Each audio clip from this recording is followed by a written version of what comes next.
সুপ্রিয় দর্শক, স্বাগত জানাচ্ছি আজকের সম্পাদকীয়তে। সাথে আছি আমি মুস্তফা খন্দকার। জামাত নেতৃত্বাধীন 11 দলীয় জোটের কর্মসূচিতে অংশ নিচ্ছে না খেলাফত মজলিস। কওমি ধারার 7টি দল নিয়ে গঠিত হচ্ছে নতুন জোট। এমতাবস্থায় 11 দলীয় জোট নেতা কর্নেল ওলি বলেছেন, শফিকুর রহমান, নাহিদ ইসলাম ও মামুনুল হক একসাথে গেলে বিএনপি সরকার টিকতে পারবে না এক সপ্তাহ। এদিকে জামাত ইসলামের আমির বলেছেন লড়াইয়ের প্রস্তুতি নিতে। নাহিদ ইসলাম বলেছেন সরকারকে আর সময় দেওয়া যায় না। এমন হুঙ্কার কিসের বলে? আর আন্দোলনের ইস্যুই বাকি। প্রাসঙ্গিক এসব বিষয় নিয়ে আজকের সম্পাদকীয় তর্জন গর্জন। এ নিয়ে আলোচনার জন্য স্টুডিওতে উপস্থিত আছেন মোহাম্মদ রাশেদ খান, প্রধানমন্ত্রীর রাজনৈতিক সহকারী, এবং আছেন ডক্টর সিব্বির আহমেদ, রাজনৈতিক বিশ্লেষক, এবং কিছুক্ষণের মধ্যে আমাদের সাথে যোগ দেবেন সাদিক মাহবুবুল ইসলাম, উনিও রাজনীতি নিয়ে বিশ্লেষণ করেন, সাংবাদিক।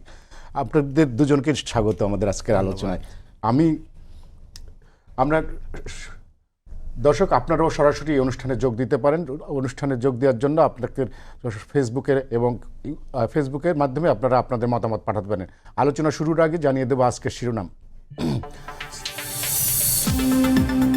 স্মৃতিসৌধ শহীদ জিয়ার সমাধিতে ভারপ্রাপ্ত রাষ্ট্রপতির শ্রদ্ধা। বঙ্গবন্ধু ছেড়ে নিজ বাসায় শাহাবুদ্দিন। আমলে নেওয়ার মতো অভিযোগ না থাকায় অন্যায় হতে দেবে না সরকার।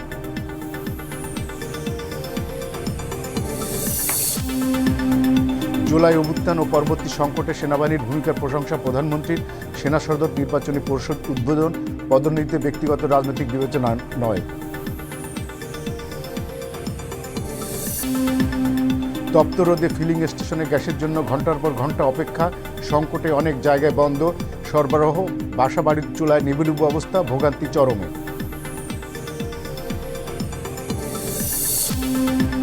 এবং দেশের বাজারে 34টি টুথপেস্টের 26টিতে মিলেছে ক্ষতিকর মাইক্রোপ্লাস্টিক। গবেষণায় উদ্বেগজনক তথ্য। ব্যবস্থা নিতে দ্রুত বিধিমালা তৈরির তাগিদ বিএসটিআই এর।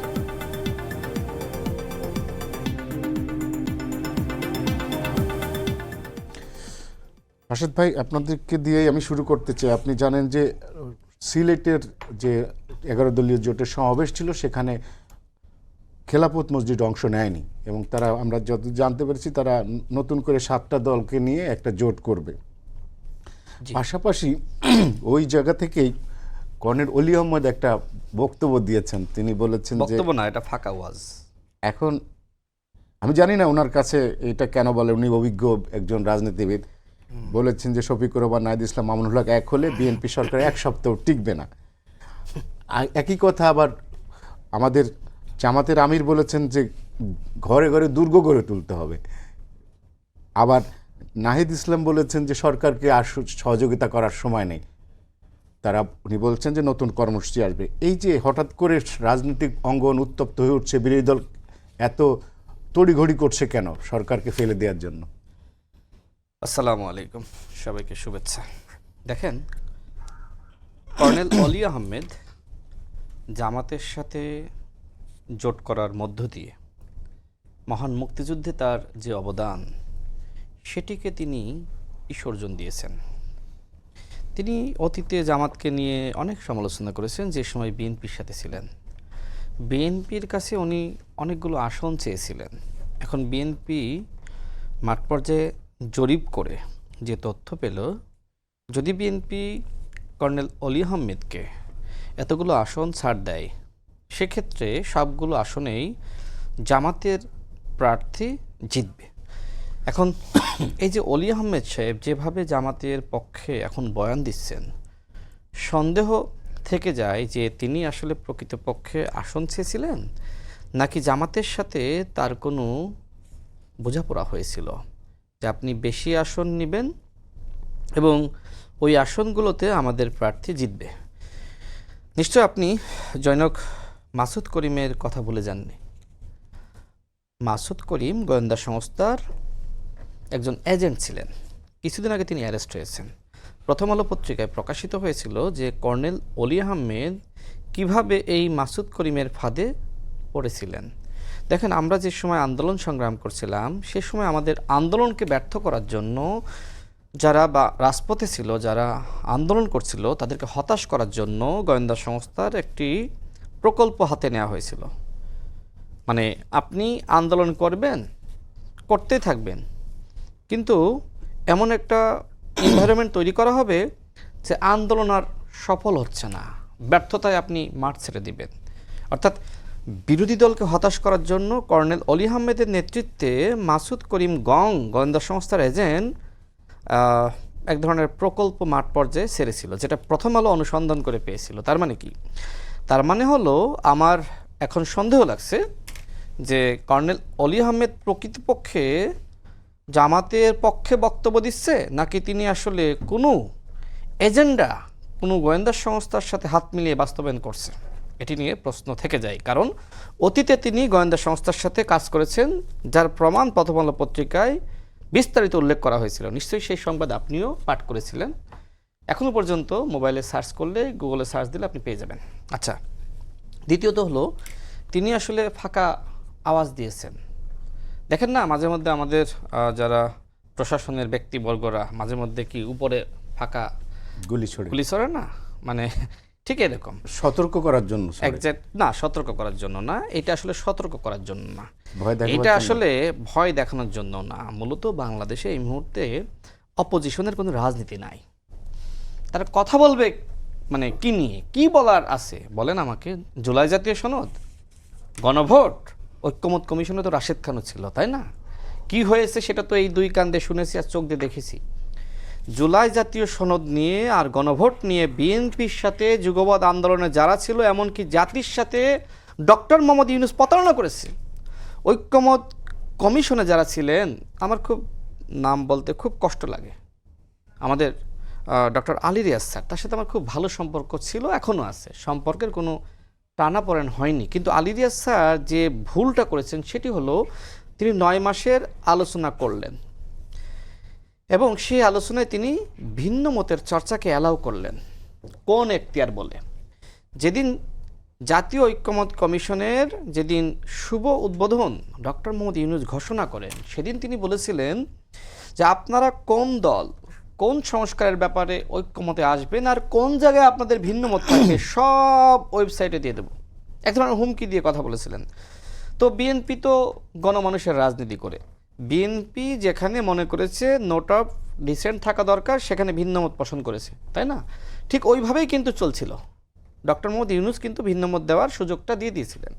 তো যাই হোক, সবাই ভিন্নমত দিয়েছিল, যেমন আপনার জামাত ইসলাম ভিন্নমত দিয়েছিল, ইসলামী আন্দোলন বাংলাদেশ দিয়েছিল, এমনকি এনসিপিও দিয়েছিল।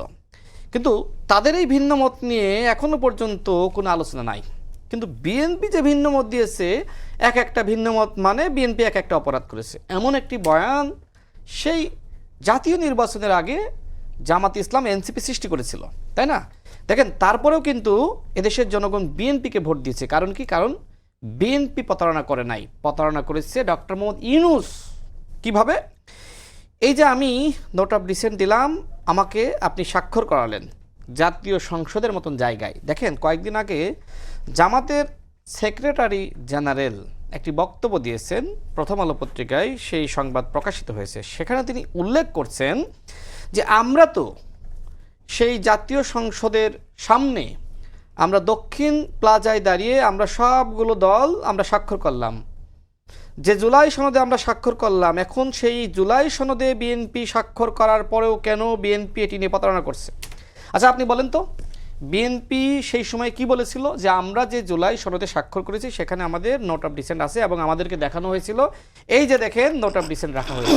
বিএনপি এটি দেখার পরে স্বাক্ষর করেছিল। তার মানে বিএনপি কি মিথ্যাচার করেছে? বিএনপি কি প্রতারণা করেছে? বিএনপি যে সময় আপনি জুলাই জাতীয় সনদ বাস্তবায়ন আদেশ আপনি জারি করলেন, আদেশ জারি করা সাংবিধানিকভাবে অবৈধ, তারপরেও নানান বাস্তবতায় বিএনপি মেনে নিয়েছিল। বিএনপি যে সময় দেখলো যে জুলাই জাতীয় সনদ বাস্তবায়ন আদেশ জারি করার পরে ওই জুলাই জাতীয় সনদ থেকে নোট অফ ডিসেন্ট তুলে দেওয়া হয়েছে, বিএনপি সংগ্রামী মহাসচিব প্রেস নোট দিয়ে প্রতিবাদ করে নাই, সমস্ত গণমাধ্যমে টেলিভিশন এসেছে। তার মানে কি? তার মানে নির্বাচন হওয়ার আগেই বিএনপি ওই বিষয়গুলো নিয়ে প্রতিবাদ করেছিল যে আমার এখানে ভিন্নমত আছে। আচ্ছা, বিএনপিকে যদি মানুষ অপছন্দ করত, তাহলে জনাব মির্জা ফখরুল ইসলাম আলমগীরের বক্তব্য শোনার পরে বিএনপিকে মানুষ ভোট দিত না। তার মানে কি? তার মানে বিএনপি প্রতারণা করে নাই, জাতির কাছে স্পষ্ট। এটি দেখার পরে বিএনপিকে মানুষ ভোট দিয়েছে। বিএনপি কি প্রতারণার শিকার হয়েছে? অবশ্যই বিএনপি প্রতারণার শিকার হয়েছে ডক্টর মোহাম্মদ ইউনূসের দ্বারা। আচ্ছা, এইবার গণভোট অধ্যাদেশ। আচ্ছা, গণভোট অধ্যাদেশ যে সময় জারি করা হলো, সেই সময় 4টা প্রশ্ন একটা উত্তর। আচ্ছা, আপনি কি আমাকে 4টা প্রশ্ন করে বলছেন যে আপনি একটা উত্তর দিবেন, নাকি আপনি আমাকে 4টা প্রশ্ন করতেছেন এই টকশোতে? মানে 1টা 2টা 3টা আপনি আমাকে এক একটা প্রশ্ন করতেছেন, আমি এক একটা উত্তর দিচ্ছি না? তার মানে কি আপনি ওই সময় 4টা প্রশ্ন করলেন, আমাকে আপনি 4টারই উত্তর দেওয়ার সুযোগ দিবেন, দিয়েছিলেন? দেন নাই। আচ্ছা, এরপরে কি বিএনপির মহাসচিব চুপচাপ ছিলেন? তিনি আবার আর একটি প্রতিবাদ লিপি দিয়েছিলেন, দেন নাই? তার মানে কি? তার মানে বিএনপি সবসময় তার অবস্থান স্পষ্ট রেখেছিল। আমার যুক্তির সাথে যদি কেউ চ্যালেঞ্জ করতে চান, আসেন, তথ্য প্রমাণ দিয়ে সব দেখিয়ে দেব। এই যে অন্তর্বর্তীকালীন সরকার জাতির সাথে প্রতারণা করলো, সেই প্রতারণাকে সামনে রেখে অন্তর্বর্তীকালীন সরকারের প্রতারণা নিয়ে আপনারা এই যে বিভাগীয় সমাবেশ করতেছেন, এগুলো তো অর্থের অপচয়। এই বিভাগীয় সমাবেশে কি সাধারণ জনগণের অংশগ্রহণ আছে? আমার বলেন তো, নাই তো। আমরা বিএনপির বিভাগীয় সমাবেশ দেখেছিলাম, মানুষ সাইকেল চালিয়ে, ট্রলারে চড়ে, ফেরিতে চড়ে, পায়ে হেঁটে, মুড়ি নিয়ে, গুড় নিয়ে, তখন তো চিরা গাড়িও পাটালি বন্ধ নিয়ে ছিল। সেই সমাবেশে অংশ নিয়েছিল। গাড়িও বন্ধ ছিল। গাড়িও বন্ধ ছিল, হেঁটে হেঁটে যায় নাই মানুষ। আচ্ছা, আমাদের এই যে বিরোধী দল এত ফাঁকা আওয়াজ দিচ্ছে, তাই না, গণঅভ্যুত্থান ঘটিয়ে দিবে, আলটিমেটাম দিচ্ছে, এই করছে সেই করছে, তো এই বিরোধী দলের সমাবেশে তাদের কর্মী ছাড়া সাধারণ মানুষের অংশ নাই কেন? দেখেন, আমি আর একটা জিনিস আপনাকে বলি, সেটা হলো এই যে আমরা যুগবাদ আন্দোলন করছিলাম, তাই না, 16 বছর লড়াইটা করেছি, সাধারণ মানুষ যতক্ষণ না পর্যন্ত নেমেছে, আওয়ামী সরকারের পতন হয়েছে? পতন হয়নি। হয় নাই। তার মানে বিরোধী দল যে আন্দোলনটা করতেছে, এই আন্দোলনে যতদিন না পর্যন্ত সাধারণ মানুষ নামবে, বিএনপির কিচ্ছু শিখতে পারবে না। আচ্ছা। শেষ করতে হবে বক্তব্য, আচ্ছা। মূল বক্তব্য এখনো বাকি আছে। কিন্তু দেখেন, 10 মিনিট হয়ে গেছে হ্যাঁ, আপনার। শেষ করে দিই এটা। তো এখন যেটা হচ্ছে, এই যে নাহিদ ইসলাম তিনি বললেন যে আর সময় দেওয়ার সময় নাই, সরকারকে আমরা সময় দিব না। আর জামাতের আমির শেখ মুজিবুর রহমানের সুরে সুর মিলিয়ে বললেন যে ঘরে ঘরে দুর্গ গড়ে তুলতে হবে। ঘরে ঘরে দুর্গ গড়ে তুলো। মানে তিনি এখন 71-এ তো ভূমিকা রাখতে পারেন নাই, এই জন্য তিনি এখন সেই শেখ মুজিবের কণ্ঠে সুর মিলিয়ে বলছেন, ঘরে ঘরে তোমরা দুর্গ গড়ে তুলো। আচ্ছা, এইবার আপনি শেষ কথা হলো যে কর্নেল অলি আহমেদ, তাই না, এই যে কর্নেল অলি আহমেদ বললেন, যদি ডাক্তার শফিকুর রহমান, নাহিদ ইসলাম মামুনুল এবং মামুনুল হক যদি এক হয়ে রাজপথে নামে, এই সরকার এক সপ্তাহ টিকতে পারবে না। আমি আজকের এই টক শো থেকে কর্নেল অলি আহমেদকে চ্যালেঞ্জ করছি, আপনি আগামী এক সপ্তাহের মধ্যে যদি বিএনপি সরকারের পতন ঘটাতে পারেন, আমি রাশেদ খান রাজনীতি ছেড়ে দেব, আমি আর জাতির সামনে মুখ দেখাবো না। আপনি আগামীকালই এই 3জন নেতাকে ডেকে সরকার পতনের এক দফা দাবিতে আন্দোলন শুরু করেন। এক সপ্তাহ বলেছেন না? আপনারা আগামী, আপনি তো রাজনীতি ছেড়ে দেবেন, উনি কি করবেন যদি না পারে? সেটা আসবো, আগামী 10 বছরেও আপনারা জনগণের পক্ষে, জনগণের দাবি নিয়ে বা জনগণকে সাথে নিয়ে কোনো আন্দোলন গড়ে তুলতে পারবেন না। আর নাহিদ ইসলামী তো জামাতের আমিরের নেতৃত্বকে বিশ্বাস করে না, সেখানে কর্নেল অলি আহমেদ কিভাবে বিশ্বাস করে? তিনি বলেছিলেন ডাক্তার শফিকুর রহমানের নেতৃত্বে আমাদের ছোট ছেলে নাহিদ ইসলাম, কিভাবে নাহিদ ইসলামকে ছোট করলো দেখেন, গণঅভ্যুত্থানের একজন মুখপাত্র। এই এনসিপির রাজনীতি আজকে জিরো হয়ে যাচ্ছে শুধুমাত্র জামাতের সাথে যাওয়ার কারণে। নাহিদ ইসলাম বলেছিল, ঠিকই বলেছিল, যে এই বাংলাদেশে জামাতের নেতৃত্বে কোনো আন্দোলন সফল হবে না। হ্যাঁ, আমি আজকে বলছি, এই জামাতের নেতৃত্বে কোনো আন্দোলন সফল হবে না, বিরোধী দলের পতন হচ্ছে। আমি আগে বলেছিলাম, অনেকে বলছিল যে রাশেদ খান বলছে বিরোধী দলের নাকি পতন হবে। আরে ভাই, ইতিমধ্যে তো জামাত ইসলামের পতন হওয়া শুরু হয়ে গেছে। খেলাপথ মজলিস তারা ছেড়ে চলে গেছে, খেলাপথ আন্দোলন ছেড়ে চলে গেছে। এখন যে তারা বলছে 11 দলীয় জোটের সমাবেশ, এইটা তো প্রতারণা। আপনার 9 দলীয় জোট, আপনি কেন বলছেন 11 দলীয় জোট? আগে এই প্রতারণা থেকে নিজেদেরকে রক্ষা করেন। জামাত ইসলাম, এনসিপি সহ এই যে 11 দলীয় জোট, কথিত 11 দলীয় জোট, যদিও 9 দলীয় জোট, এই মুহূর্তে জামাত ইসলাম এবং এনসিপি যে সমাবেশগুলো করছে, এগুলো অর্থের অপচয়, এগুলো জনগণের সাথে ধোঁকাবাজি, প্রতারণা। বিএনপি কোনো ধোঁকাবাজি করছে না। আই থিঙ্ক আমার বক্তব্য যারা শুনেছে, এই বক্তব্য যদি একটা জায়গায় দেখাতে পারে যে রাশেদ খান এই জায়গায় মিথ্যা বলেছে, অযৌক্তিক কথা বলেছে, তাহলে এই টকশো থেকে আমি দুঃখ প্রকাশ করব। আচ্ছা, আমি শিবির ভাই আপনার কাছে যাওয়ার আগে আমি আমাদের তৃতীয় গেস্টে পরিচয় করে দিই, সাদিক মাহবুব ইসলাম, রাজনৈতিক বিশ্লেষক, সাংবাদিক, উনি আর চলে আসছেন। সাদিক, আপনাকে স্বাগত। শিবির ভাই, এই যে রাশেদ ভাই বললেন যে 11 দলীয় জোট নয়, 9 দলীয় জোট, এবং উনি বললেন যে 7 দিনের মধ্যে যে আপনাদের এই 11 দলীয় জোটের নেতারা যে বক্তব্য দিচ্ছেন কয়েকদিন ধরে, মনে হচ্ছে বিএনপি সরকার অনেক দিন ধরে ক্ষমতায় আছে, অনেক সুযোগ দিয়েছে সরকারকে, এখন আর দিতে চায় না, মানে কিন্তু সরকারের আসলে অবস্থা তো মাত্র 5 মাস। এত অসহিষ্ণু কেন বিরোধী দল? ধন্যবাদ আপনাকে, আমার সমালোচকদেরকে ধন্যবাদ। বিরোধী দলের মানে এই তাদের জোটের বিভাগীয় সমাবেশগুলো সর্বশেষ সমাবেশ ছিল সিলেটে, যেখানে জামায়াতের আমির বলেছেন যে এই সমাবেশের মধ্য দিয়ে তাদের সারা দেশে বিভাগীয় সমাবেশগুলো শেষ হচ্ছে এবং সারা দেশে মানুষের একটাই দাবি ওনাদের বক্তব্য অনুযায়ী যে গণভোটের গণরায় বাস্তবায়ন করতে হবে। আপনারা উভয় ভোট চেয়েছিলেন, গণভোট এবং জাতীয় নির্বাচনের ভোট। সরকারি দলও ভোট চেয়েছে এবং জনগণ ভোট দিয়েছে। এখন আপনারা এটা মানতে টালবাহানা করছেন, ধানাই পানাই করছেন। এখন এইসব ধানাই পানাই ওনারা মানবেন না, গণভোটের গণরায় বাস্তবায়ন করতে হবে। এটার জন্যই হচ্ছে ওনাদের এই আন্দোলন। তো বিভাগীয় সমাবেশগুলো ওনারা অনেক দিন থেকেই করে আসছেন, এটা সর্বশেষ বিভাগীয় সমাবেশ ছিল এবং এই বিভাগীয় সমাবেশগুলোর মূল ফোকাস হচ্ছে গণভোটের গণরায় বাস্তবায়ন করা। তো গণভোটের গণরায় বাস্তবায়ন করা, এটা নিয়ে অনেক দিন ধরে আলোচনা হচ্ছে। দেখেন, গণভোটের রায়টা বাস্তবায়নের কাজ হচ্ছে একদম ভেরি বিগিনিং, যে প্রথমেই এসে সংবিধান সংস্কার পরিষদের শপথ নিলেন বিরোধী দলীয় সদস্যরা, সরকার দলীয় সদস্যরা নিলেন না, বললেন যে তারপর সংসদ শুরু হোক, ওনারা পরবর্তীতে নেবেন, নানা আলাপ আলোচনা দিলেন। মানে ওনারা ডিনাই করেন নাই, শুরুতে বলছেন পরবর্তীতে নেবেন, কিন্তু সেই পরবর্তী আর এতদিন পর্যন্ত হলো না। এরপরে ওনারা বললেন যে না, গণভোটকেই ওনারা নানাভাবে বিতর্কিত করলেন। শুরুতে কোর্টে গেল, জিনিসটা আলাপ আলোচনা হলো, রিট হলো। এরপরে বললেন যে এটা সংবিধান বহির্ভূত, আদেশটা অবৈধ, এই আদেশ হতে পারে না। গণভোট নিয়ে নানান কথাবার্তা ওনারা বলেন। এক প্রকার যে গণভোটকে ওনারা অবজ্ঞা করছেন বা এটাকে ডিনাই করে পরবর্তীতে বলেন যে আমরা একটা সংবিধান সংশোধন কমিটি করব। তার মানে হচ্ছে ওনারা এখন গণভোটের এই রায়টাকে আসলে উপেক্ষা করছেন। সো জাতি যে ভোট দিল, জনগণ 70% জনগণ ভোট দিয়ে সরকার দল বিরোধী দল দুই দলের প্রতি এটা দায়িত্ব যেটা বাস্তবায়ন করা, এটা কিন্তু জনগণ রায় দিয়ে দিয়েছে। এবং তারেক রহমান সাহেব গণভোটের জন্য ভোট চেয়েছেন, হ্যাঁ ভোট চেয়েছেন, বিএনপি নেতারাও ভোট চেয়েছেন। তার মানে হচ্ছে এনারা গণভোটের জনগণকে বলেছেন আপনারা ভোট দেন, আমরা রায় বাস্তবায়ন করব, কিন্তু রায় দেওয়ার পর আর বাস্তবায়ন করছেন না। এটা জাতির সাথে এক ধরনের প্রতারণা। নির্বাচনের সময় যদি মনে করেন যে ইশতেহারে নানান কথা যে আমরা বলি যে হ্যাঁ বলছি টোল ফ্রি করে দিব, পরে বলছি এটা কথার কথা বলছি, ভোট পাওয়ার জন্য বলছি, কিন্তু গণভোট তো একটা জনগণের রায়, বিশাল রায়। তো এই জন্য আমি মনে করি জনগণের এই রায় বাস্তবায়নের জন্য বিরোধী দলের যে দায়িত্ব আছে সেই দায়িত্ব তারা পালন করছেন সমাবেশ করার মাধ্যমে এবং সংসদে বক্তৃতার মাধ্যমে। এটা খুবই গুরুত্বপূর্ণ।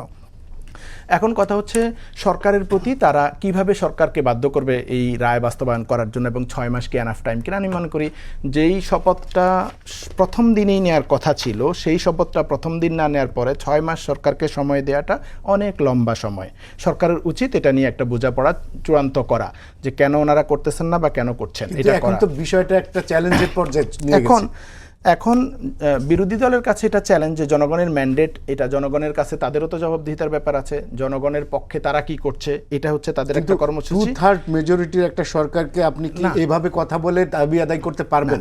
এখন এই সরকারের হচ্ছে, দেখেন এগুলো তো ট্রেডিশনাল রাজনীতিতে আমরা যেতে চাই না, যাওয়া উচিত না, যে সরকার বিরোধী দলের কোনো আলোচনা করবে না বিরোধী দলের সাথে, বা কোনো একটা যৌক্তিক দাবি মানবে না যতক্ষণ পর্যন্ত না এটা এক্সট্রিম লেভেল আন্দোলন হচ্ছে। একটা বিষয় তো হইছে, একটা কমিটি গঠন করা হচ্ছে, সেখানে নাম চেয়েছিল বিরোধী দলের কাছ থেকে, সেই নাম তো তারা যেটা করেছে তারা একটা সংশোধন কমিটি করেছে। এটা নিয়েই তো প্রথম থেকেই মৌলিক বিভাজন, যে সংশোধন নয় সংবিধানের মৌলিক সংস্কার করা দরকার আছে। এবং বিএনপির ইশতেহারও 31 দফাতেও প্রথম দফায় ছিল সংবিধান সংস্কার কমিশন করবেন তারা। তো সংবিধান সংস্কারের কথা ছিল, কিন্তু সে জায়গায় ওনারা সংশোধনের কথা বলছেন, কারণ সংশোধনের একটা লিমিটেশন আছে, সংসদের একটা লিমিটেশন আছে। সেজন্য তো গণপরিষদ হয়, সেজন্যই আমাদের এই গণভোট হয়ে জনগণের ম্যান্ডেট নিয়ে। তো যেই গণভোটটা বাস্তবায়ন করার কথা ছিল শুরুতেই, সেই গণভোটটা বাস্তবায়নের জন্য যে সরকার এতদিন ডিলে করছে, এই জায়গায় আমি মনে করি সরকার বিরোধী দলের সাথে এই জায়গায় আলোচনা আসা দরকার। আমরা ওই রাজনীতি চাই না যে বিরোধী দল হরতাল জ্বালাও পোড়াও শুরু করার আগ পর্যন্ত সরকার কোনো দাবি মানবে না। বিরোধী দলের জন্য সেটা রাইট ডিসিশন হবে না ওই রাজনীতিতে আবার ফিরে যাওয়া, এবং বিরোধী দল সে রাজনীতি করছেও না। আমরা সংসদে দেখছি একটা সৌহার্দ্যপূর্ণ রাজনীতি, গণতান্ত্রিক সৌহার্দ্যপূর্ণ, রাজপথে দেখছি বৈরিতা, দুটোতেই সংসদ এবং রাজপথে আমি মনে করি এটা সৌহার্দ্যপূর্ণ রাজনীতি। আপনি অতীতের সাথে যদি কম্পেয়ার করেন, 3 দিন পরে সরকার বিরুদ্ধে হরতাল দেয়, কর্মসূচি দেয়, জ্বালাও পোড়া কর্মসূচি দেয়। সেই অতীত অনেক পিছনে ফেলে আসছি। সেই রাজনীতি বিরোধী দল করতে চাচ্ছে না, কিন্তু সরকারকেও এগিয়ে আসতে হবে যেন সেই রাজনীতিতে না যায় পরিবেশটা। সরকারকে এগিয়ে এসে এটা বাস্তবায়নের উদ্যোগ নিতে হবে। সেই রাজনীতিতে বিরোধী দল যায়নি এখন পর্যন্ত, আমরা যতদূর দেখেছি। এখন কর্নেল ওলি আহমদ যেটা বলেছেন যে তিন নেতা যদি সিদ্ধান্ত নেয় তাহলে তারা 20-30 লাখ লোক সমাবেশ করতে পারবেন, সরকারের পতন করতে পারবেন, সেই সক্ষমতা তাদের আছে। কিন্তু তিন নেতা তো এই কথা বলে নাই যে আমরা একমত হয়েছি সরকার পতন করবো। সো এইটা হচ্ছে তারা তাদের সক্ষমতার কথা বলছেন, কিন্তু এটা বলেন নাই যে আমরা এক সপ্তাহের মধ্যে সরকার ফেলে দিব। বলছেন আমাদের সেই সক্ষমতা আছে, সরকার যদি আলাপ আলোচনায় না আসে, সরকার যদি মনে করে যে আমরা পুরনো রাজনীতিই করব, তাহলে বিরোধী দল পুরনো রাজনীতি করবে। এই ধরনের একটা হুঙ্কার দিচ্ছেন। আসলে কি সক্ষমতা আছে এই এক সপ্তাহের মধ্যে সরকারকে ফেলে দেয়া? না, এই সক্ষমতা তো আপনি কিভাবে বিচার করবেন সেটার উপর নির্ভর করে। এখন জামাত বা এনসিপি বা অন্যান্য বিরোধী দলগুলো দেখেন, বিরোধী দলের সক্ষমতার চেয়ে জনগণের সক্ষমতাটাকে আপনাকে গুরুত্ব দিতে হবে। 70% জনগণ যে হাঁ ভোটে ভোট দিয়েছে, তারা হাঁ ভোটে ভোট দিয়ে তো তাদের ম্যান্ডেট দিয়েছে এবং তাদের তো এটা দাবি, তারা তো এটা বাস্তবায়নের জন্যই দিয়েছে। তো আপনি যদি জনগণের বিপক্ষে চলে যান, দেখেন বিরোধী দলের কয়জন কর্মী আছে, কয়জন মারামারি করতে পারবে, সরকারের কাছে কত পুলিশ আছে, বাহিনী আছে, সেটার চেয়েও বড় কথা, এটা তো আমরা হাসিনার আমলে দেখছি যে বিরোধী দলের সক্ষমতা নাই, বিএনপি কোনোদিন এটা পারবে না, ওটা পারবে না, কিন্তু শেষ পর্যন্ত হাসিনার কিন্তু রক্ষা হয় না। 17 বছর লাগছে। 17 বছর লাগছে। হ্যাঁ, হতে পারে যে বিএনপি যদি হাসিনার পথে যায়, হয়তো বিএনপির এরকম 17 বছর লাগবে, কিন্তু আমি আশা করব যে বিএনপি সে পথে যাবে না। আমরা সেই কনফিডেন্সটা বিএনপির উপর রাখতে চাই। আমি চাই যে সরকার বিরোধী দলের সাথে আলাপ আলোচনা করে এটার একটা সঠিক সমাধান করবে, কারণ সংবিধান সংশোধন যদি করে এটার সমাধান হবে না, কারণ সংবিধানের মৌলিক কিছু সংস্কার করতে হবে যেগুলো সংসদের অধীনে করা সম্ভব না। যদি করে সংসদে, সেগুলো আবার কোর্টে বাতিল হয়ে যেতে পারে যে কোনো সময়, কারণ মৌলিক স্ট্রাকচারে চেঞ্জ করতে হলে সংস্কার ছাড়া করতে পারবে না। আমি মনে করি বিরোধী দলের এই দাবি জানিয়ে যাওয়া উচিত এবং সরকারের উপর প্রেসার তৈরি করা উচিত নিয়মতান্ত্রিকভাবে। সাদিক, আমি তোমার কাছে আসি, সেটা হচ্ছে যে এই যে তুমি শুনছো নিশ্চয়ই যে তারা কি ধরনের হুমকি টুমকি দিয়েছে, তোমার কাছে কি মনে হয় যে 7 মাসের একটা 6 মাসের একটা সরকার, মাত্র একটা সরকার, বিরোধী দল কি একটু বেশি অসহিষ্ণু হয়ে গেছে কিনা? কেন যখন সরকার বারবার বলছে যে আমরা অক্ষরে অক্ষরে জুলাই সনদ বাস্তবায়ন করব, সেক্ষেত্রে কি আর একটু সময় দেওয়া উচিত কিনা সরকারকে? ধন্যবাদ। প্রথমে হচ্ছে আমি আপনার প্রশ্ন উত্তরে যাওয়ার আগে আমি ছোট্ট করে একটু শিবির ভাইয়ের যে বক্তব্য, সেখান থেকে ছোট্ট একটা অংশ আমি তুলে নিয়ে আসি। জনগণ কি চায় আসলে, ভাই যে প্রশ্নটা করে, এটাকে খুব ইন্টারেস্টিং। এখন আমরা গণভোট, জুলাই সনদ ইত্যাদি যে বিষয়গুলো আমরা চিন্তা করি, সেখানে আমরা এই জিনিসটা কিন্তু আমরা যদি দূর থেকে দেখি, এটা একটা অত্যন্ত এলিটিস্ট একটা চিন্তা। আপনার যখন জনগণের সামনে জুলাই সনদের এত মোটা একটা ডকুমেন্ট দেওয়া হলো, ওকে কিন্তু কেউ বোঝাতে যায় না এই জিনিসটা কী আছে এর ভেতরে। হ্যাঁ, এখন জুলাই সনদকে আমরা সবাই, including everyone in this table, আমরা সবাই জুলাই গণঅভ্যুত্থানের একটা লিগাসি হিসেবে ট্রিট করি, দেশের বেশিরভাগ মানুষ ট্রিট করে, এবং এই গণঅভ্যুত্থানে জনগণের যেহেতু সবচেয়ে স্বতঃস্ফূর্ত অংশগ্রহণ ছিল, তারা হ্যাঁ ভোটটা দিয়েছে। এখন আমরা লজিক্যাল যে ইস্যুটাতে চলে আসে, জনগণের কাছে প্রায়োরিটি আসলে কী, আমি যদি এখানে চিন্তা করি, জনগণকে আসলেও, জনগণ বলতে আমি কিন্তু খুব সাধারণ একটা মানুষকে চিন্তা করছি। আমার দেশের 4 কোটি তরুণ বেকার আছেন, যারা হয় আনএমপ্লয়েড অথবা আন্ডার এমপ্লয়েড, যা অনেকেই আছেন অত্যন্ত অন্তর্জ শ্রেণীর মানুষ। তাদের কাছে জুলাই সনদের কতটা ভ্যালু আমাদের বিরোধী দল ক্রিয়েট করতে পেরেছেন। এখন আমি কেন বলছি বিরোধী দল ক্রিয়েট করতে পেরেছেন, এখন আপনি যদি চিন্তা করে দেখেন, এই গণভোট বা জুলাই সনদ নিয়ে রাজনীতিটা, এটা কিন্তু বেসিক্যালি বিরোধী দল চালিয়ে নিয়ে যাচ্ছেন, এবং এই of all things to worry about, তারা কিন্তু এই জিনিসটাকে ফোকাস করছেন। এখন আপনারা হচ্ছে বিরোধী দলকে যথেষ্ট গণমুখী হইতে পারতেছে কিনা, এটা হচ্ছে আমার প্রশ্ন সবার আগে থাকা উচিত। দেখেন যে সরকার 5 মাস বয়স হয়েছে সরকারের, হ্যাঁ, একই সাথে এটা কম সময়, এবং একই সাথে যেটা হচ্ছে আমাদের বিরোধী দল বলবেন, বা অনেকেই, এটা দুশো বিরোধী দল না, অনেক প্রপার মানুষজন বলবেন যে এটা কিন্তু যথেষ্ট সময় হয়ে গিয়েছে। হ্যাঁ, ঠিক আছে, এখন সরকার উচিত কিছুটা নমুনা দেখানো যে তারা আসলে ডেডিকেটেড কিনা। সমস্যা হচ্ছে সরকার এই 5 মাসে কী কী ডিল করে এসছে, এটাও দেখতে হবে। সরকার ক্ষমতায় বসতে না বসতে তাকে একটা গ্লোবাল অয়েল ক্রাইসিস পার করতে হয়েছে। সেই গ্লোবাল অয়েল ক্রাইসিস আল্লাহর রহমতে বাংলাদেশে খুব একটা হিট করে নাই, শুধুমাত্র যদি বলি আমরা সরকার এবং একই সাথে আমাদের বিরোধীদের যথেষ্ট কোঅপারেশন সেখানে ছিল। এই আমরা বাইপার্টিজানভাবে এটা আমরা আল্লাহর রহমতে মোটামুটি উতরে আসতে পেরেছি। এই একটা মেজর একটা সময় কিন্তু চলে গিয়েছে আমাদের অত্যন্ত গুরুত্বপূর্ণ ইস্যু নিয়ে কাজ করতে, যে ইস্যুটার সাথে সরকার কোনো দোষ নাই। তারেক রহমান কিন্তু ইরানের যুদ্ধটা করে আসেন নাই, উনি ট্রাম্পকে বললেন ইরানেরটা বোমা ফেলে আসো না, কিন্তু ওটার ডিরেক্ট কনসিকুয়েন্স কিন্তু আমাদের সাফার করতে হচ্ছে। এখন যদি চিন্তা করে আসেন যে এইটা এত বড় গ্লোবাল একটা ইস্যু, সেই গ্লোবাল ইস্যুতে এখন আমাদের গার্মেন্টসের এগুলো অর্ডার কমে যাচ্ছে, আমরা ভিয়েতনামের পেছনে চলে গেছি। এখানে তো সরকারের কোনো দোষ নাই, ওয়েস্টে সমস্যা চলছে, যুদ্ধ চলছে, আমাদের ইকোনমি ডিরেক্টলি এখানে ইম্প্যাক্টেড হচ্ছে। আমরা চিন্তা করি বিদ্যুৎ সমস্যা বলেন, জ্বালানি সমস্যা বলেন, আরও নানা সমস্যা আছে। এত কিছু বাদ দিয়ে বিরোধী দল যদি কেবল জুলাই সনদ বা গণভোট নিয়ে চিন্তা করে, তাহলে কিন্তু তারা কি যথেষ্ট গণমুখী হতে পেরেছে কিনা এই প্রশ্ন কিন্তু উঠা খুবই স্বাভাবিক। জুলাই সনদের ভ্যালু, এটা কোনো লিগ্যাল ডকুমেন্ট দিয়ে আপনি রাখতে পারবেন না, কখনোই না। জুলাই সনদ বা জুলাইয়ের গণ আকাঙ্ক্ষা, এটা একমাত্র জুলাইয়ের পক্ষে সমস্ত শক্তি যদি একত্রে থাকে সেটা সম্ভব হবে। এছাড়া কোনো আইনি, কোনো সংবিধানই ফুলপ্রুফ না। বিরোধী দল যখন বলেন যে সংবিধানে মৌলিক সংস্কার লাগবে, আপনি যে নাইজেরিয়ার এই সংবিধানটা খুলে দেখেন, ওখানে দেখবেন ওর প্রিএমবলে প্রচুর ভালো ভালো কথা লেখা আছে। ওর নাইজেরিয়ার প্রিএমবলে দেখে সাইড বাই সাইড রাখলে আমাদের 72 সংবিধান চেয়েও বেটার বেটার কথা লেখা আছে। তাতে নাইজেরিয়া কিন্তু ইউকে হয়ে যায় নাই, তাই না? সংবিধান বলেন, জুলাই সনদ বলেন, সব কিছুই দিন শেষে কাগজ, দলিল, ডকুমেন্ট। সেইটা জ্যান্ত থাকে, সেইটার স্পিরিটটা বজায় রাখে সেটার পক্ষের শক্তিরা। সমস্যা যেটা হচ্ছে, এই এত জিনিসটা আমি এই ঘুরিয়ে এখানে আনলাম কেন, যখন বিরোধী দল এরকম হুঙ্কারগুলো দেন, তখন তারা ইনএভিটেবলি বিএনপিকে জুলাইয়ের বিপক্ষে দাঁড় করায় দেন। অথচ একক দল হিসেবে বিএনপির মানে শহীদ বা হতাহত এই জুলাইয়ে সবচেয়ে বেশি। এবং এখন পর্যন্ত বিরোধী দল বুকে হাত দিয়ে বলতে পারবেন না জুলাই সনদ বা এগুলার এগেনস্টে বিএনপি তার কোনো নেগলিজেন্স দেখিয়েছে। হ্যাঁ, এখন বলতে পারেন হাইকোর্টে রিট হয়েছেন ইত্যাদি, দেখেন স্বাধীন দেশে যে কেউ রিট করতে পারে আদালতে গিয়ে, তাই না? তো ইস্যুটা হচ্ছে যতক্ষণ না পর্যন্ত এই রাজনীতিটা, জুলাইয়ের বিপক্ষে বিএনপিকে দাঁড় করানোর রাজনীতিটা চলবে, ততক্ষণ কিন্তু আসলে বিএনপিরও অর্গানিকভাবে ওই সময়টা সে পাবে না। ওকে যদি একই সাথে দেশ চালাতে হয়, ওকে একই সাথে বিরোধী দলের হুঙ্কার এগুলো দেখতে হয়, তখন কিন্তু ইস্যুটা চলে আসে সরকার ক্যাপাবিলিটি না, কিন্তু বিরোধী দল সেখানে সে তার দায়িত্ব পালন করতে পারছে কিনা। তার কাজ তো হচ্ছে স্ট্রিটে ফাইট করে না। আমরা তো মানে আমাদের বিরোধী দলের আইডল তো আওয়ামী লীগ হতে পারে না। আমরা তো একটা পোস্ট জুলাইয়ের, পোস্ট আপরাইজিংয়ের এই দেশে এখন খালি জুলাইয়ের পক্ষের শক্তিদের রাজনীতি করছে। এখন এর মধ্যে যদি বিভাজন টানা শুরু হয়ে যায়, তখন সেটার কনসিকুয়েন্স মানে সেটা আমার মনে হয় না সেটা কনসিকুয়েন্স করে ভালো হতে পারে। আচ্ছা রাশেদ ভাই, আমি আপনার কাছে আবার আসি। এই যে আমরা একটু রাষ্ট্রপতির নিয়ে কথা বলি, রাষ্ট্রপতি হঠাৎ করে উনি অসুস্থতা খুব বেশি হয়ে গেল, উনার অসুস্থতা, এবং উনি রিজাইন করলেন।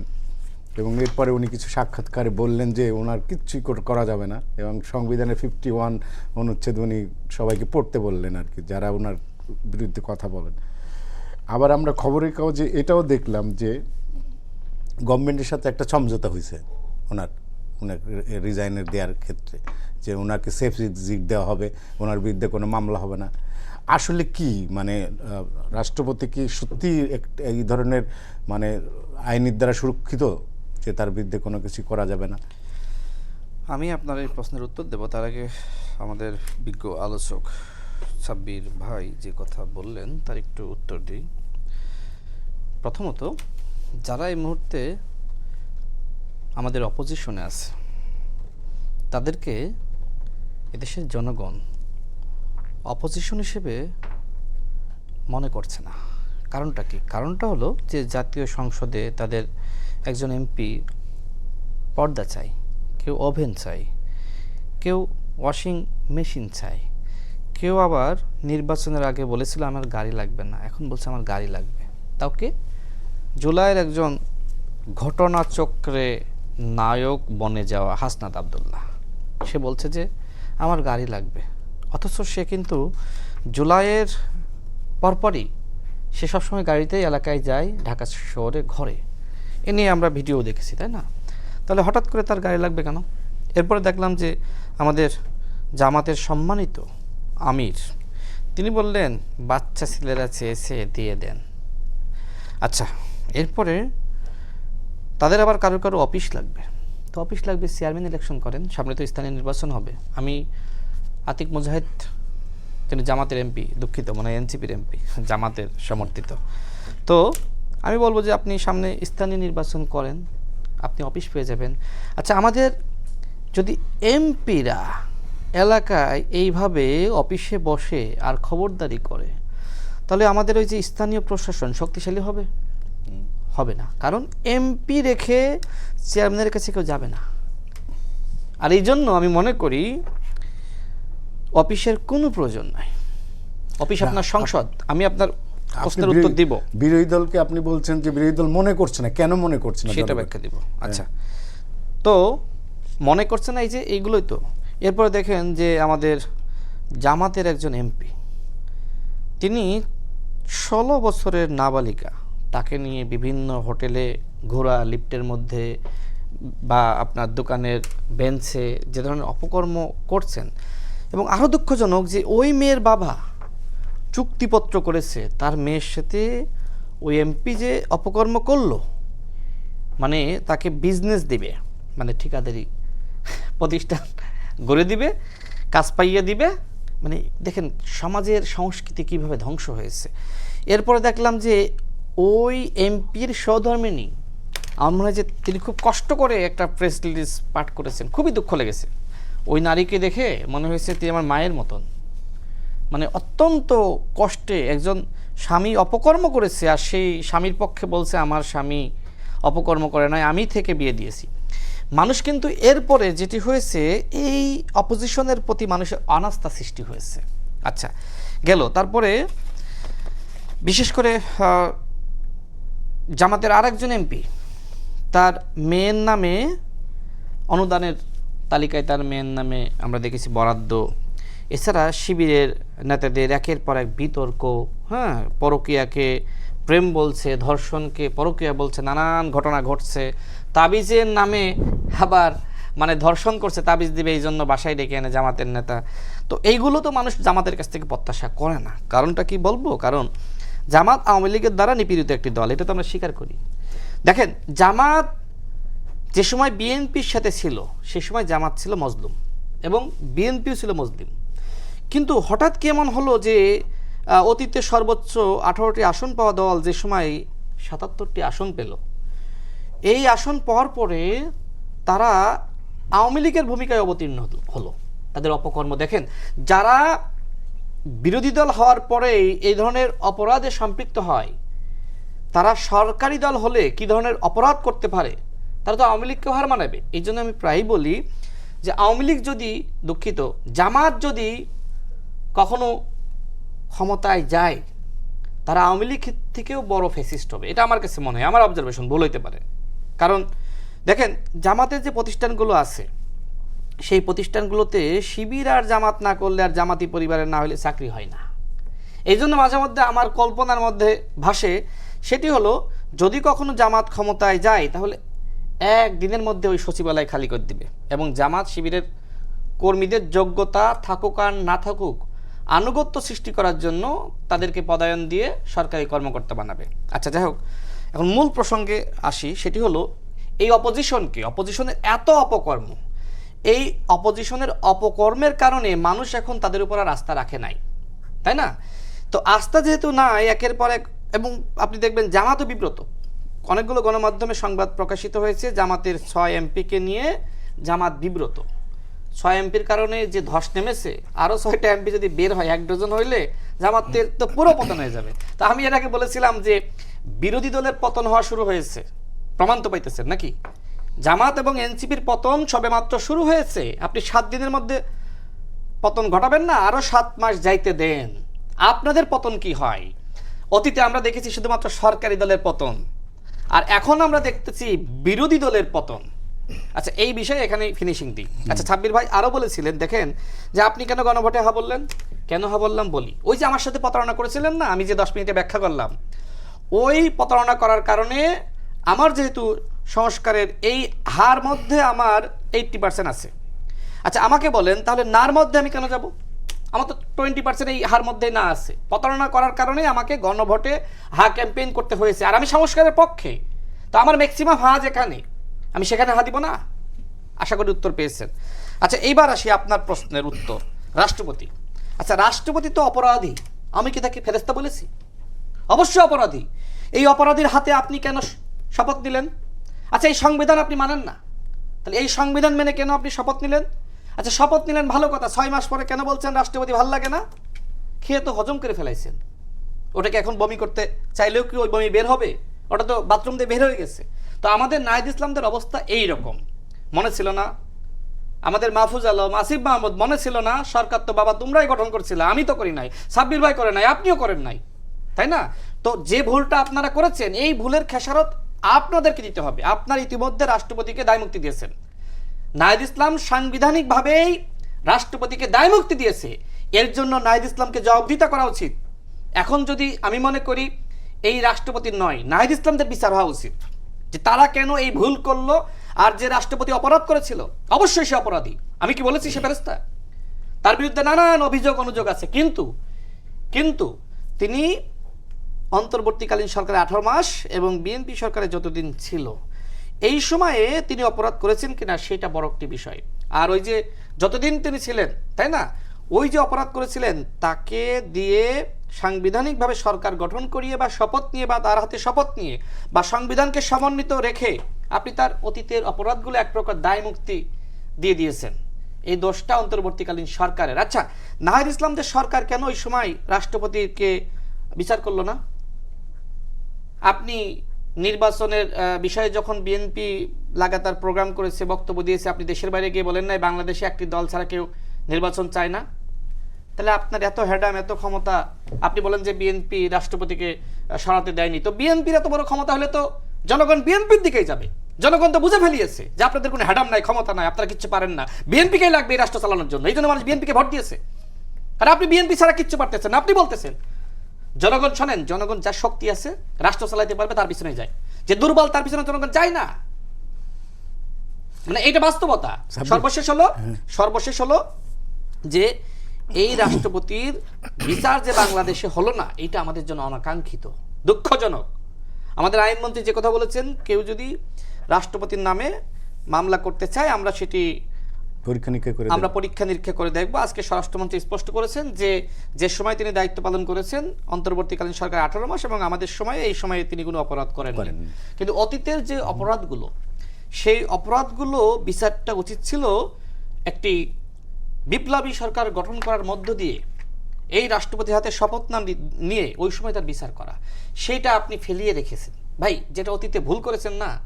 এখন এই 2 বছর পরে এসে যদি আপনি সেই ভুলের জন্য ক্ষমা চান, মানুষ তো ক্ষমা করবে না, মানুষ আরো উল্টো আপনার বিচার করবে। যে কারণে এই মুহূর্তে এই রাষ্ট্রপতির যে সময় বিচার চাচ্ছে না জামাত এবং এনসিপি, জনগণ এখন এনসিপি এবং জামাতের বিচার চাচ্ছে যে তোমরা কেন তোমাদের সরকার ছিল ওই সময় বিচার করো নাই। দায়টা বিএনপির উপর দিয়েন না। বিএনপির দোষ বলেন আর অপরাধ বলেন, সেটি হলো যে আপনারা যে ভুলটা করেছিলেন সেই ভুলের খেসারত বিএনপিকে দিতে হয়েছে। আচ্ছা, আরেকটা ঘটনা আমি বলবো। আজকে তো নাসিরউদ্দিন পাটোয়ারি তো অনেক বড় বড় কথা বলছে না, এই রাষ্ট্রপতি চাই না, মানি না, হ্যাঁ, এই রাষ্ট্রপতির বিচার হইতে হবে, ফাঁসি হইতে হবে। দেখেন, গণ অধিকার পরিষদের সিনিয়র সহসভাপতি ফারুক হাসান ছিলেন তো, এই টকশো তো মনে আসছে, সবাই তো সাবির ভাই ছিলেন না, আপনার সাথে মনে টকশো করেছে। ফেসবুকে সে একটি পোস্ট করেছে যে আমরা ওই সময় গণ অধিকার পরিষদের ফ্র্যাকশন হয়েছিল, নুরুল হক নূর এবং আমি একটি অংশের বড় অংশের নেতৃত্ব দিচ্ছিলাম, ফারুক হাসান এবং রাজা কিবরিয়া এবং আমজনতা তারেক ভাইরা আরেকটা অংশ নেতৃত্ব দিচ্ছিল। তো ওই সময় যখন বঙ্গভবনের সামনে ফারুক হাসানরা রাষ্ট্রপতির পদত্যাগের দাবিতে আন্দোলন করতে যায়, তখন এই মাহফুজ আলম, এই আসিফ মাহমুদ, এই নাহিদ ইসলামরা তাকে ফোন করে একাধিকবার বলেছিল প্লিজ আপনি আন্দোলনটা বন্ধ করেন, সরকারের বয়স মাত্র কয়েকদিন, এই মুহূর্তে যদি এই রাষ্ট্রপতির পতন হয়ে যায় আমাদের পতন হয়ে যাবে, আর একটি 11 সরকার গঠিত হতে পারে, আপনি রাষ্ট্রপতির পদত্যাগের দাবিতে আন্দোলন করেন না। এইবার আসে মূল ঘটনায়। নাসিরউদ্দিন পাটোয়ারি বিশাল বিপ্লবী না? শোনেন, যে সময় যে উপদেষ্টা ফারুকি এবং শেখ বসিরউদ্দিনকে নিয়োগ দেওয়া হলো, তো মোটামুটি সবাই ওই সময় রাষ্ট্রপতিকেই দায়ী করছিল, তাই না? তো সেই সময় গণ অধিকার পরিষদ, ছাত্র যুব শ্রমিক অধিকার পরিষদের নেতাকর্মীরা আমার অনুমতি নিয়ে রাষ্ট্রপতির পদত্যাগের দাবিতে আন্দোলন করার জন্য গিয়েছিল বঙ্গভবনের সামনে। তো আন্দোলন করছিল, সেখানে বসে পড়েছিল। হ্যাঁ, বসে পড়ার পরে মোটামুটি মধ্যরাতের দিকে নাসিরউদ্দিন বিপ্লবী, মানে নাসিরউদ্দিন পাটোয়ারি, বিপ্লবী বললাম যে বিশাল হুমকি ধামকি দিচ্ছে না, ফাঁকা আওয়াজ মারতেছে, সে আমাকে ফোন দিয়ে বললো ভাই প্লিজ আপনাদের নেতাকর্মীদের একটু থামান, যদি এইভাবে রাষ্ট্রপতির পদত্যাগের দাবিতে আন্দোলন করে সেক্ষেত্রে তো রাষ্ট্রে আরেকটি 11 সরকার গঠিত হবে, আমরা শেষ হয়ে যাব, এই গণঅভ্যুত্থান ব্যর্থ হয়ে যাবে। আমি অবাক হয়ে যাচ্ছি, এরা কত বড় মুনাফেক। এই নাসির নাহিদরা রাষ্ট্রপতি পদত্যাগের দাবিতে আমাদেরকে আন্দোলন করতে দেয়নি, আজকে তারা এখন রাষ্ট্রপতির বিচার চাচ্ছে। এদের বিচার করা উচিত। আমি মনে করি এই নাসিরউদ্দিন পাটোয়ারি, নাহিদ ইসলামদের বিচার করা উচিত যে তারা রাষ্ট্রপতি পদত্যাগের দাবিতে আমাদেরকে আন্দোলন করতে দেয়নি, এবং সেই সময় কেন আপনি সরিয়ে দিলেন না? আজকে উল্টা পাল্টা কথা বলতে আছেন, এগুলো পাবলিক খাইতেছে না। আচ্ছা, আমি একটু সাব্বির ভাইয়ের কাছে আসছি। সাব্বির ভাই, আমাদের যে সংবিধানে আছে রাষ্ট্রপতিকে যে সেফগার্ড দিয়েছে সেটা 51-এ, সেটা বলছে উনি যখন অফিস করবেন যতদিন পর্যন্ত ওনার কার্যকাল পর্যন্ত উনি দায় মুক্তি থাকবেন। কিন্তু ওনার বিরুদ্ধে অভিযোগ, দুদকের কমিশনার থাকার সময় ওনার বিরুদ্ধে অভিযোগ এসআলমের লুটেরার এসআলমের সহযোগী উনি ছিলেন। এইগুলোর বিষয়ে এবং বিএফআইইউ যে একটা রিপোর্টও অলরেডি তার বিরুদ্ধে দিয়েছে, এগুলোর ব্যাপারে কি কোনো বিচার করার কোনো সুযোগ আছে, কোনো তার বিরুদ্ধে তার মামলা করার এবং তাকে বিচারের মুখোমুখি করার? আমি এই পয়েন্টটা আসার আগে জাস্ট সংক্ষেপে একটু গণভোটের ইস্যুসটা একটু বলে নিই। যে দেখেন, বিএনপির হয় কি, বিএনপি সব দাবি আসলে জনগণের দাবি মানে বা মানতে বাধ্য হয়, কিন্তু তার আগে অনেক জলঘোলা করতে হয় বা করে তারপরে বাধ্য হয়। দেন তত্ত্বাবধায়ক সরকারের দাবিটাও যখন ছিল 96-এ, বিএনপি মানল না। খালেদা জিয়া বললেন যে শিশু এবং পাগল ছাড়া কেউ নিরপেক্ষ হয় না, এই দাবি মানা যাবে না, এবং সর্বশেষ একদলীয় একটা নির্বাচনও করলেন ফেব্রুয়ারিতে, এবং সেটা শেষ পর্যন্ত 21 দিনের মাথায় সেই সংসদ ভেঙে দিয়ে তত্ত্বাবধায়ক সরকার পাশ করে সেই সংসদ ভেঙে দিতে বাধ্য হলেন, এবং পরবর্তীতে নির্বাচন হলো, যেটার কারণে আওয়ামী লীগ আবার পুনর্বাসিত হলো। যদি বিএনপি তত্ত্বাবধায়ক সরকারের দাবিটা আগেই মেনে নিত তাহলে হয়তো রাজনৈতিক পরিস্থিতি ভিন্ন হতো। কারণ এটার কারণে পরবর্তীতে ওই যে সচিবালয় থেকে নানান ধরনের মুভমেন্ট হলো, জনতার মঞ্চ হলো, এটা সেটা হলো। 2006-এও কেএম হাসানের বয়স বাড়িয়ে 2 বছর বাড়িয়ে কেএম হাসানকেই তত্ত্বাবধায়কের প্রধান বানানোর জন্য গো ধরে বসে থাকলেন, অথচ কেএম হাসান না হলে আরেকজন যিনি জিয়ার মোদাসির হতেন, তিনি একজন ভালো মানুষ, হয়তো ভালো একটা নির্বাচনে আমরা উপহার পেতাম। কিন্তু এই যে ভুলটার কারণে পরবর্তীতে একটা নানান কেওয়াস হলো, রাজনৈতিক সংঘাত সংঘর্ষ হলো, শেষ পর্যন্ত কিন্তু এটাও বাস্তবায়ন করতে পারলেন না, কেএম হাসানকেও বাস্তবায়ন করতে পারলেন না। শেষ পর্যন্ত সেই পথে গেলে 11 গেল, এবং একটা লম্বা ফেসিবাদের কবলে আমরা পড়লাম। এই যে হ্যাঁ, এখন ধরেন 24-এ নির্বাচনের পরে গণভোট হলো এবং রাষ্ট্রপতি সুপ্পুকে নিয়ে আলাপ হলো। রাষ্ট্রপতি সুপ্পুকে সরিয়ে দেওয়ার জন্য কিন্তু নানান কর্নার থেকে নানান দাবি সবসময় উঠছে। বিএনপি তখন পক্ষে নানান যুক্তি দিল যে না, ওনাকে রাখতে হবে, সাংবিধানিক সুরক্ষা, এটা সেটা, বা সুপ্পু কোনো ক্ষতিকর কিছু না। কিন্তু শেষ পর্যন্ত এসে ধরেন এতদিনের যারা পরামর্শ দিচ্ছে সেটাই মানতে হলো যে সুপ্পু লন্ডনে গিয়ে সেখান থেকে ফেসিবাদী হাসিনার সাথে যোগাযোগ রাখছে, বা নানান কারণে তাকে এখন সরাতে বাধ্য হলো, সরানো লাগলো শেষ পর্যন্ত। তো এই যে সরানো লাগলো, কিন্তু জল গোলা করে করতে হলো আর কি। আমি আশা করি যে গণভোটের রায় এখন বিএনপি মানছে না, হয়তো এমন হতে পারে কিছুটা জল ঘোলা করে হয়তো শেষ পর্যন্ত মানবে। আমি হয়তো ট্রেন দেখে এটা বলতেছি আর কি। মাহবুব ভাই যেটা বললেন যে এই যে গণভোটের দাবিটা বা গণভোটের রায় মানার জন্য জুলাই সনদ, এই জিনিসগুলো যে এলিটিস্ট চিন্তা বলছেন, এই জিনিসটাকে আমি একটু মানে সম্মানের সহিত দ্বিমত করি। এই জন্য সংক্ষেপে বলবেন। সংক্ষেপে, হ্যাঁ। তো এটা এই জন্য যে এই জিনিসটা আমরা যদি বলি, দেখেন এই জিনিসগুলো কি জনগণ বুঝছে, 4টা কোশ্চেন কি জনগণ বুঝছে, রাশেদ ভাই যেটা বলছিলেন, এটা দিয়ে জনগণকে আসলে এক ধরনের হেয় করা হয়, জনগণের যোগ্যতা সক্ষমতাকে হেয় করা হয়। জনগণকে আমরা যদি মনে করি এতই অবুঝ, তো জনগণের জন্য এত বড় বড় ইশতেহারেই আমরা কেন দিই? এই ইশতেহারের কয়টা জনগণ বুঝে? 31 দফা জনগণ কয়টা বুঝে? জনগণকে আমি মনে করি ভ্যালু করা উচিত আমাদের জায়গা থেকে, তার নাগরিকের জায়গা থেকে। এবং সংবিধান সংশোধনটা যে বা এই সংস্কারগুলো যে কত প্রয়োজন, এটা আমরা বাংলাদেশের হিস্ট্রি দেখলে বুঝবো।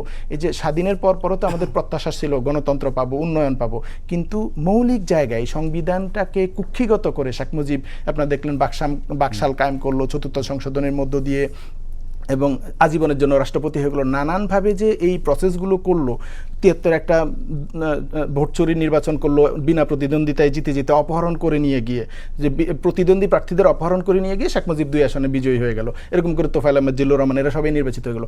এই রাজনৈতিক প্রসেসের কারণে আমরা কিন্তু 74-এ দুর্ভিক্ষ দেখলাম। সো শুধু জনগণ ভাত খাইতে চায়, এটাই জনগণের সমস্যা, এটা নিয়ে কথা বলা দরকার। ওগুলো অত গুরুত্বপূর্ণ জিনিস না। গুরুত্বপূর্ণ জিনিস হচ্ছে রাষ্ট্রের এই সংস্কারগুলো, যেটার কারণে ক্রাইসিসগুলো হয়, অর্থনৈতিক ক্রাইসিস হয়, দুর্ভিক্ষ হয়। সো এই জুলাই সনদ বা গণভোটের রায় বাস্তবায়ন, এই সংস্কারগুলো হলে পরেই কেউ ফেসিবাদী হইতে পারবে না। ফেসিবাদী হইতে না পারলে আমাদের ওই ভাত, কাপড়, বাসস্থান এবং আমাদের এমপ্লয়মেন্টের ইস্যুসগুলো সমাধান হবে।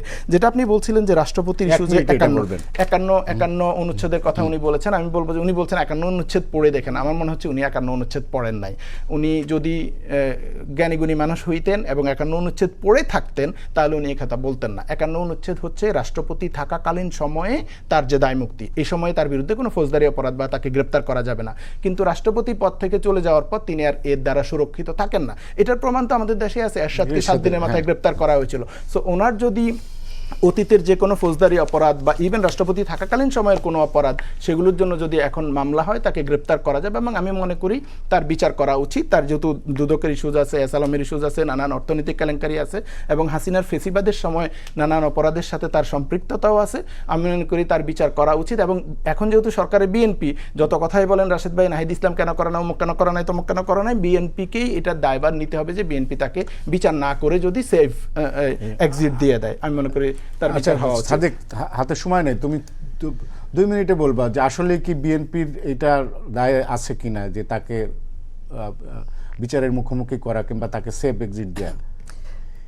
বিএনপির দায়িত্ব অবশ্যই আছে, কিন্তু এখন যেটা আজকে স্বরাষ্ট্রমন্ত্রী যেটা বলেছেন, অবশ্যই গন্ডগোলটা হচ্ছে যে আপনি মানে আমাদের রাষ্ট্রপতি যিনি ছিলেন চুপ্পু সাহেব, ওনারা আপনি বিচার করতেন কিসের জন্যে? আপনি ওরা দুর্নীতির দায়ে বিচার করতে চান নাকি হাসিনার দোষ হিসেবে বিচার করতে চান? সবচেয়ে বড় কথা, একটু সময় নেব, ঠিক আছে?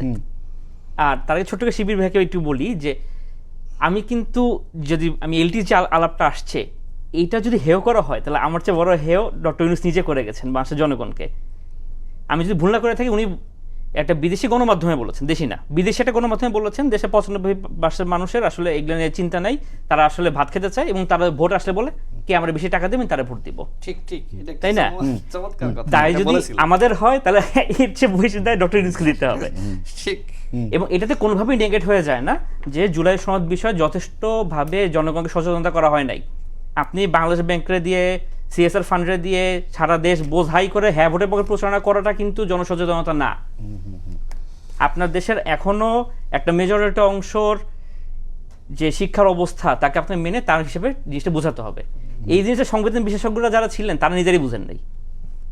এই বিষয়ে কোনো মানে দ্বিমত করার কোনো উপায় নেই, আমরা তাই পুরো বিতর্ক লাইভ দেখছি।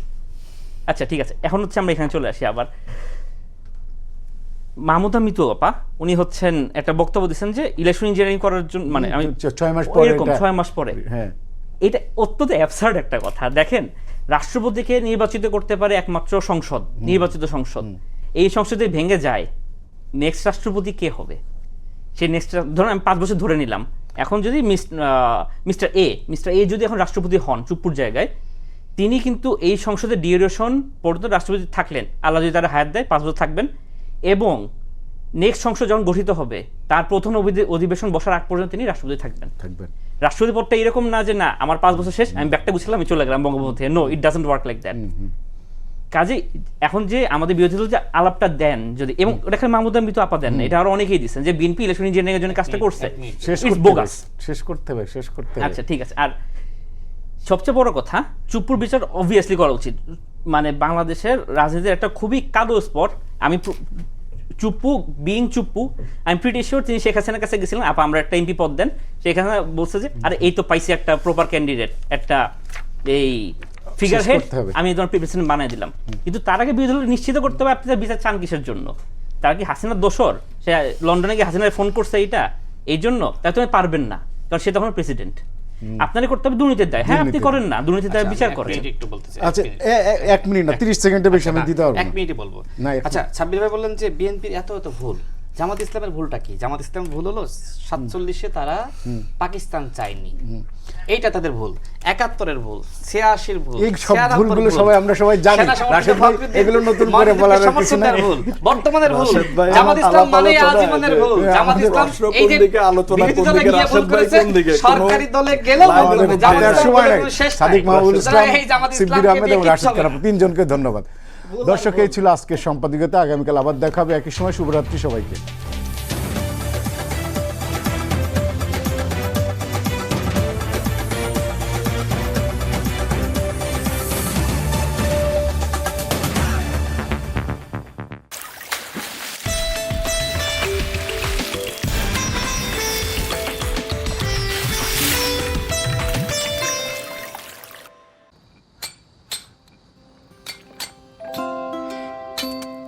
এই একতলা বাড়ি তোর দাদা বানিয়েছিল, আমাকে বলেছিল আমি শুরু করলাম তুই শেষ করিস। আমাদের নতুন দোতলা বাড়ি হবে। ইয়েস। কি রড নিয়ে কনফিউশন গেল? বাড়ি বলে দিয়েছে কোন রোড দিব। বিএসআরএম? হ্যাঁ, দেখেছো এখনো কত নতুন। বাবা কিন্তু বেস্ট রোডটাই নিয়েছিল। তাহলে আমরা কোন রোড দিয়ে বাড়ি বানাবো? ছোট হোক বা বড়, বাড়ি আপনার লাইফের নাম্বার 1 ঘটনা। তাই বাড়ি করুন নাম্বার 1 স্টিল দিয়ে। বাবা, বাড়িটা একটু বড় করে বানা। সেটা তো তুই বড় হলে করবি। বাংলাদেশের নাম্বার 1 স্টিল বিএসআরএম।